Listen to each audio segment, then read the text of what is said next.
అందరికీ నమస్కారం అండి.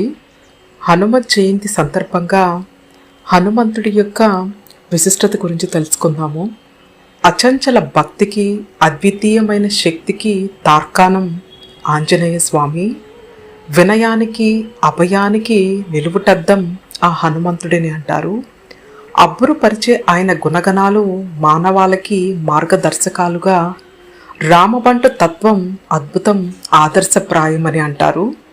హనుమంతుడి పేరు వినగానే గుర్తుకు వచ్చే మొదటి గుణం రామభక్తి.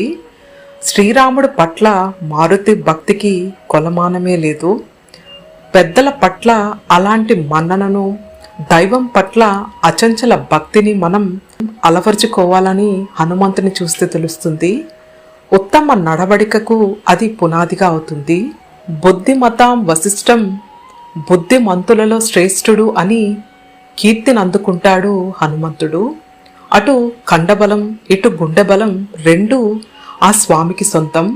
ఆయనను ఆరాధించే వారు కూడా అంతటి బలవంతులుగా ఎదగాలన్నదే ఆంజనేయ తత్వంలోని ప్రధానాంశం.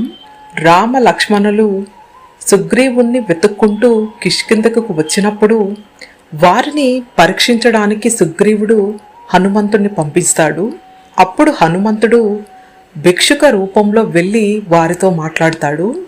ఆ మాట తీరు చూసి రాముడు ముగ్ధుడై, లక్ష్మణ, ఇతడు ఒక అపశబ్దం కూడా పలకలేదు, శారీరక కదలికలో కూడా ఎక్కడా విపరీత ధోరణి లేదు, ఈ విషయాలను గమనిస్తుంటే ఖచ్చితంగా పండితుడై ఉంటాడని హనుమంతుడి వాక్పటిమను మెచ్చుకుంటాడు.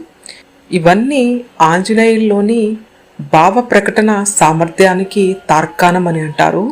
విద్యార్థులకు హనుమంతుడు ఆదర్శప్రాయుడని, గురువు దగ్గర ఎలా చదువు నేర్చుకోవాలో ఆ స్వామి విద్యాభ్యాసం చేసిన తీరు చూస్తే తెలుస్తుందని అంటారు. హనుమంతుడు సూర్యుడి దగ్గర విద్యాభ్యాసం చేశాడు. సూర్యుడు గగనతలంలో తిరుగుతూ ఉంటే ఆయన రథం కంటే ముందు తానుంటూ వినయం చూపుతూ ఏకాగ్రత చిత్తుడై విద్య నేర్చుకున్నాడు. సకల విద్యల్లోనూ పండితుడయ్యాడు. నవ వ్యాకరణాల్లోనూ నిష్ణాతుడై పేరు తెచ్చుకున్నాడు హనుమంతుడు. గురువు దగ్గర విద్య నేర్చుకునేటప్పుడు ఎలా వినయంగా, దీక్షగా ఉండాలి, ఎంతగా శ్రమించాలి, ఎలా సమయపాలన పాటించాలి అనే విషయాలు హనుమనించి నేర్చుకోవచ్చని అంటారు. అదేవిధంగా అప్పగించిన పనిని పూర్తి చేయడమే కాకుండా ఆ పని వల్ల తర్వాత ఏర్పడే పరిణామాలను కూడా ఆలోచించే క్రాంతదర్శి, కార్యదక్షకుడు హనుమంతుడు.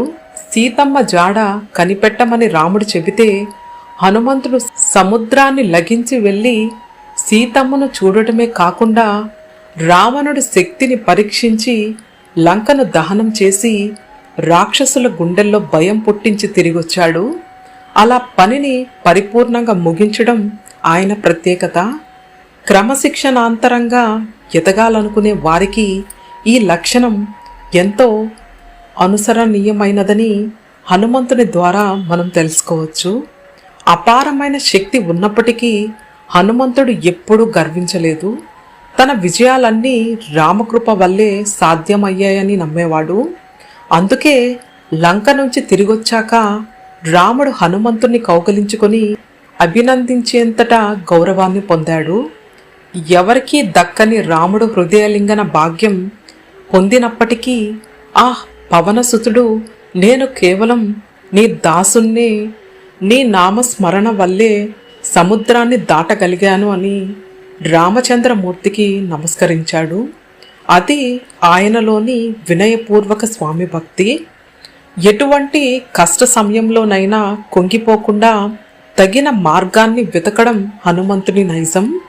లక్ష్మణుడు యుద్ధంలో మూర్ఛపోయినప్పుడు ఆయన ప్రాణాలను రక్షించడానికి సంజీవని మూలికను తేవడానికి హనుమంతుడు వెళ్ళాడు. తీరా మూలికలను గుర్తించలేకపోయాడు.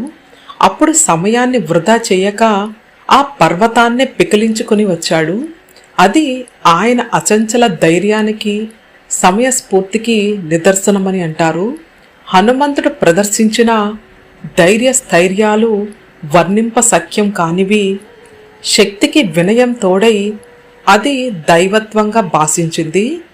సేవకుడిలా ఎలా ఉండాలో, నాయకుడిగా ఎలా నడవాలో, భక్తుడిగా ఎలా తరించాలి అనే విషయాల్లో ఆ స్వామి సదా సర్వదా ఆదర్శప్రాయుడని ఆంజనేయుణ్ణి ప్రార్థించి జీవితాలను ఆనందమయం చేసుకోవాలని అంటారు. హనుమను తలిస్తే చాలు ఆరోగ్యం, ఐశ్వర్యం, ధైర్యం, స్థైర్యం, పేరు ప్రఖ్యాతలు, జ్ఞానం, వాక్చాతుర్యం సొంతమవుతాయి. ఇన్ని సద్గుణాలను మానవాళికి అందించిన స్వామిని అనునిత్యం పూజించి ఆ స్వామివారి కృప మనందరి మీద ఉండాలని కోరుకుందాము.